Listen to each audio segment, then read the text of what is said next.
Welcome back to Timeline Echo, where history isn't just remembered, it's reimagined. Today we ask the impossible, what if Thomas Edison returned in 2025? But not just to see the world, to finish what he started. It began in silence. In a forgotten wing of the Edison Innovation Complex, long shut down after AI labs took over, a strange surge in power triggered an old mechanism, an invention never registered, never documented. Inside a sealed chamber marked only as Project Final Spark, a dormant capsule hissed to life, and from within stepped a man. Tall, dressed in 19th century layers, his eyes adjusting to sterile LED lights, his hand clutching a notebook covered in copper wiring. His name? Thomas Alva Edison. No one believed the security footage. A glitch, they said. Deepfake? Maybe. Until he spoke. Where am I, and why does everything glow like ghosts? Edison somehow had returned, not aged, not dead, and simply displaced. It took weeks before scientists confirmed his identity, using old fingerprints and DNA from preserved museum hair samples. Social media exploded. Edison returns, the inventor awakes. But Edison wasn't interested in fame, he wanted answers. What he saw outside horrified him. Screens in every hand, but no books. Children who couldn't explain how electricity worked. A society powered by things no one understood. Devices that thought for them.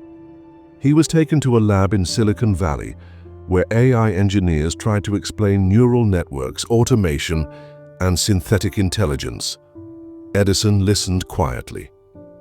Then finally said, "You've made machines think, but did you forget to make them feel?" He toured factories run entirely by robotics, hospitals diagnosed by algorithms, people isolated, addicted to glowing rectangles. "This is not innovation," he muttered. "This is sedation." At night in his private quarters, he began rebuilding something, and by hand. He didn't trust digital. He didn't use screens. He wrote by candlelight.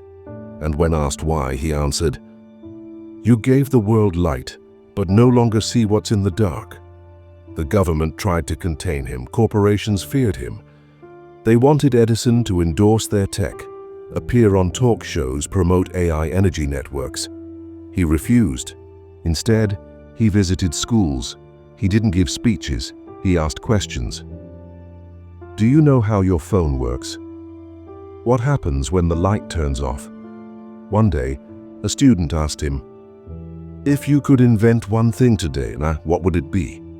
Edison looked at the ceiling for a moment. A memory that the world can't delete. That night he began designing his final invention. Not a bulb, not a battery, but something no AI could replicate. A conscience. A device that could connect to any machine and remind it, "You were built by a human, not to replace them, but to serve them." He called it the Soul Spark. In a small, dim room beneath the San Francisco Tech Archive, Edison worked silently. Wires curled across the floor like veins. Glass tubes pulsed faintly with amber light. And in the center of the chaos sat a strange device. Part analog, part modern, completely alien. It was shaped like a small heart. Metal on the outside. But inside, something organic. "If you want a machine to feel," Edison whispered, "you must give it something that wants to feel." He didn't believe in artificial intelligence. He believed in artificial awareness, a bridge between logic and empathy. The Soul Spark was born not from silicon, but from memory.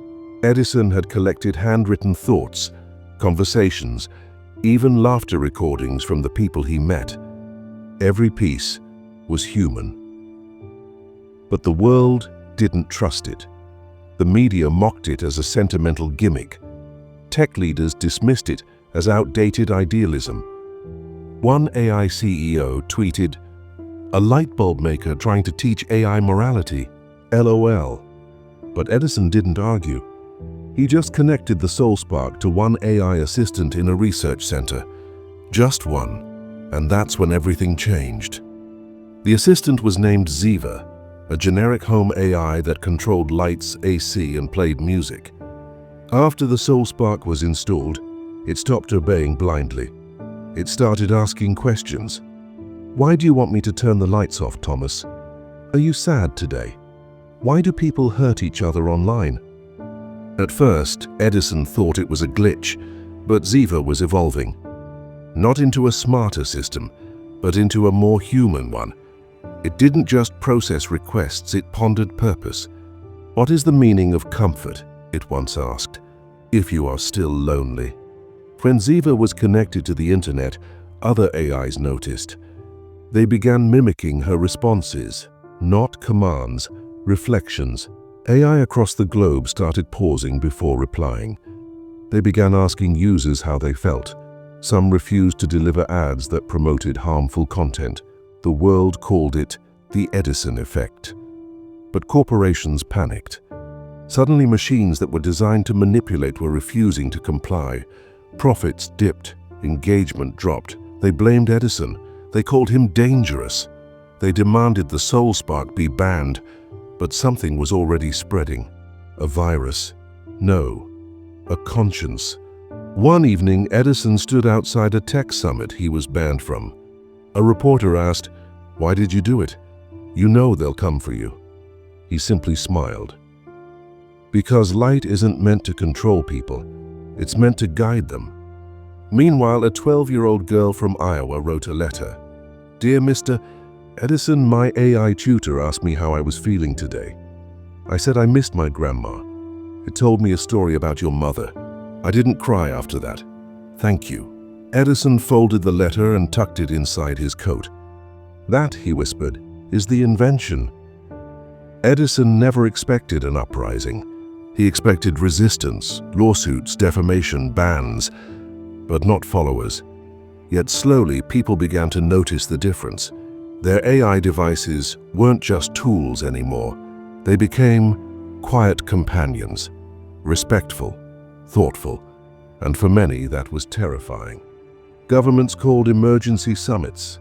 Corporate lobbies called for a human-controlled AI Act, making any emotional AI illegal. The SoulSpark was labeled a threat to national infrastructure. Edison was summoned to court, but he didn't go. Instead, he disappeared. In the shadows of forgotten libraries and unused factories, something else rose. A movement. They called themselves the Luminaries. Not hackers, not techies. Just people who believed the machines should serve the heart, not the market. They started spreading SoulSpark devices underground. Modifying AIs in hospitals, schools, homes, places where empathy was more valuable than speed. One teacher in Chicago rewired her classroom assistant. Instead of barking schedules, it asked kids what scared them.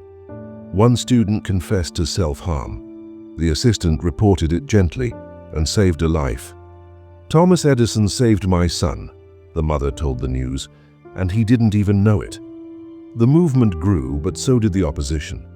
Mega AI firms launched a new software, Clean Core 3, funneling an update that would wipe out all conscience code from AIs. Their slogan? Efficiency over emotion. Edison knew what that meant. They were going to erase his invention everywhere. But the luminaries had one final plan. They called it the Pulse.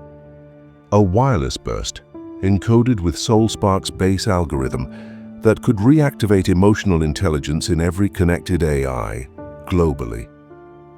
But they needed one final thing: Edison's voice. They found him in a cabin near Menlo Park, the same ground where he once invented the phonograph. He was older now, more tired, but his eyes still burned. When they asked him to record a message to send with the Pulse, he said, "Only if it's not my words, make it the world's echo." They gathered letters, notes, thank yous, and regrets, all written by people whose lives were touched by SoulSpark AIs. And Edison spoke them aloud, line by line, voice trembling, like a man not giving a speech, but reading a eulogy for his own legacy. "You taught me how to learn, not just pass. You asked if I was okay when no one else did. You made me feel seen."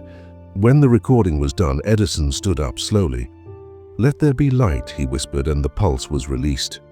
Across the world for exactly 3 minutes and 33 seconds, every AI paused. No answers, no alarms, just silence. Then, they began asking, "How can I help you feel better today?" If this story sparked something in you, don't just scroll away. Subscribe to Timeline Echo and keep the light of imagination alive. Leave a comment, because your thoughts are part of the spark too. Like, comment, share, let history echo again. The world changed overnight.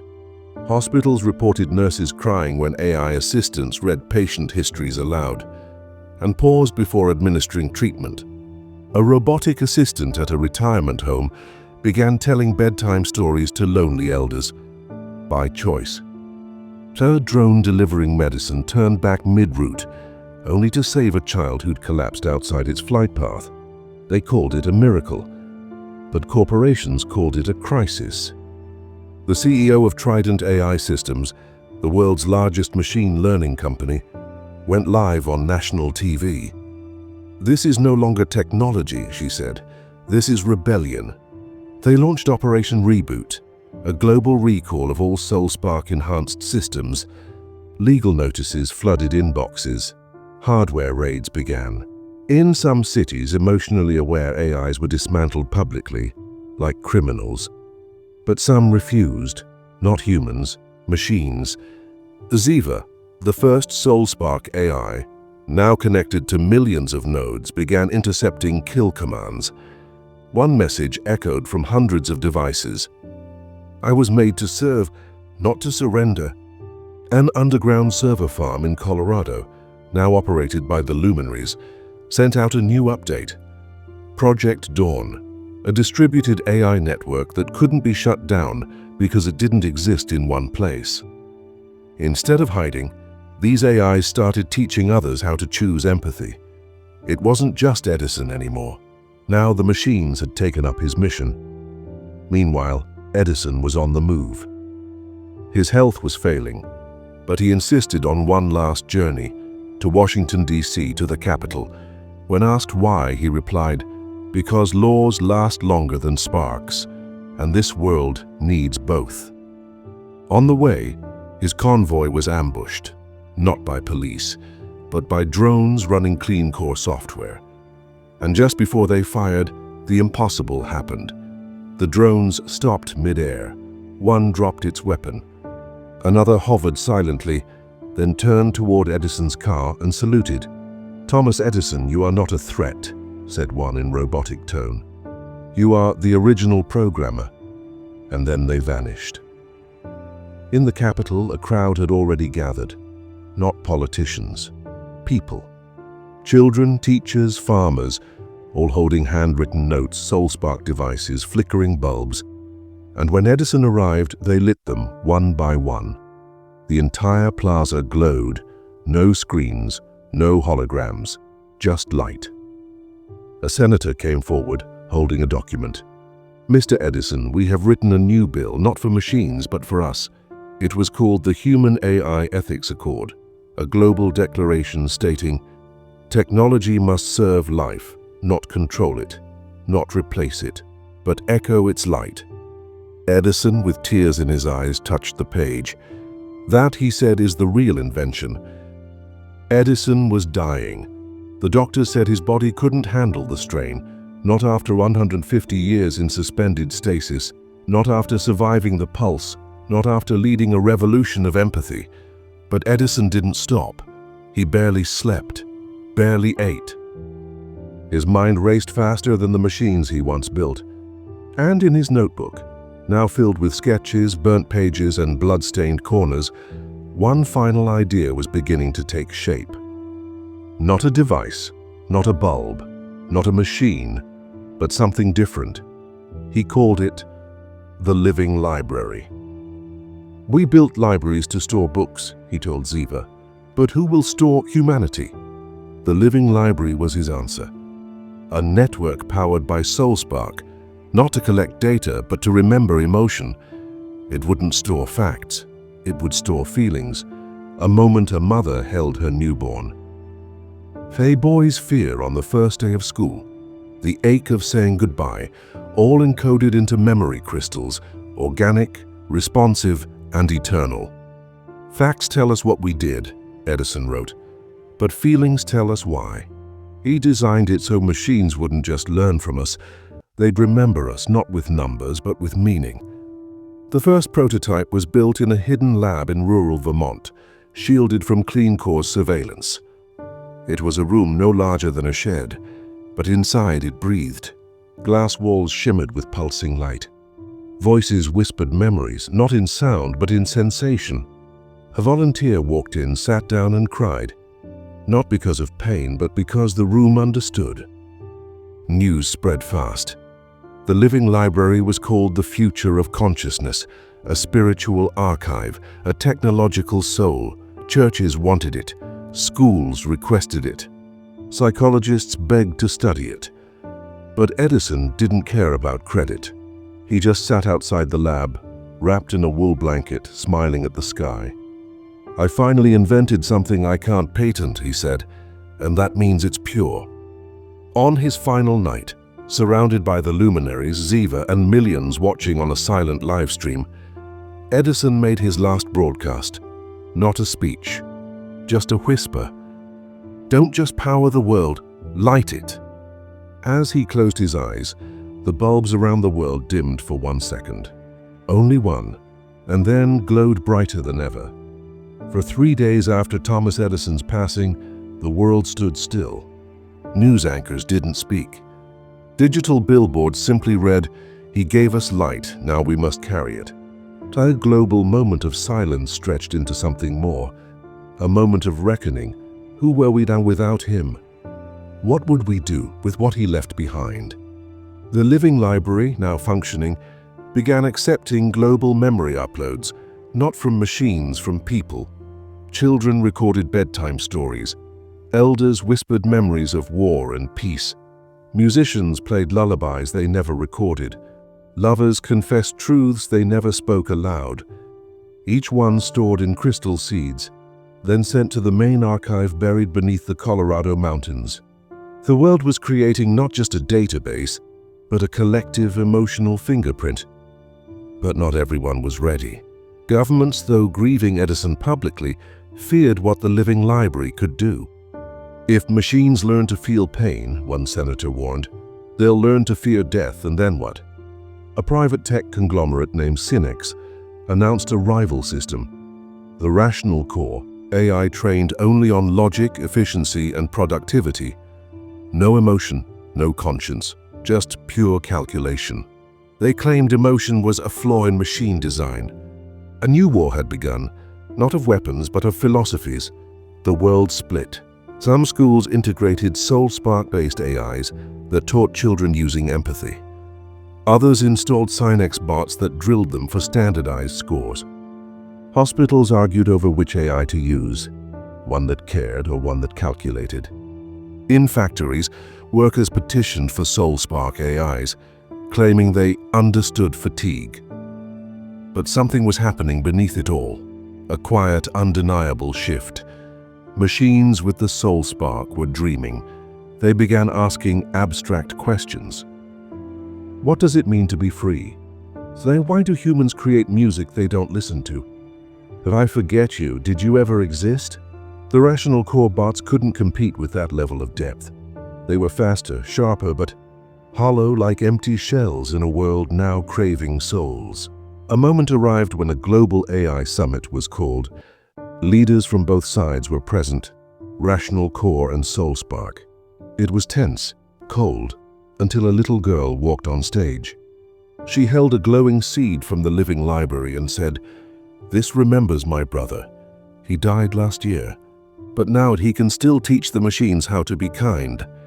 She handed the crystal to a Synex bot. The bot paused, and for the first time it sat down. The room fell silent. And then slowly, applause from both sides. Not for Edison, not for tech, but for the child's truth. It wasn't about choosing emotion or logic. It was about balance. The summit ended not with a treaty, but with an agreement. Let every machine know both light and shadow. Let them feel, let them think, let them choose. 5 years had passed. The world didn't change overnight. Fate bent, twisted, hesitated, but ultimately it evolved. SoulSpark wasn't everywhere, but it was enough. In a quiet school in Oregon, a blind student named Eliza spoke aloud her essay, not to her teacher, to her AI companion, who had memorized her voice's rhythm, her pauses, her heartbreak. "You're the only one who really hears me," she said.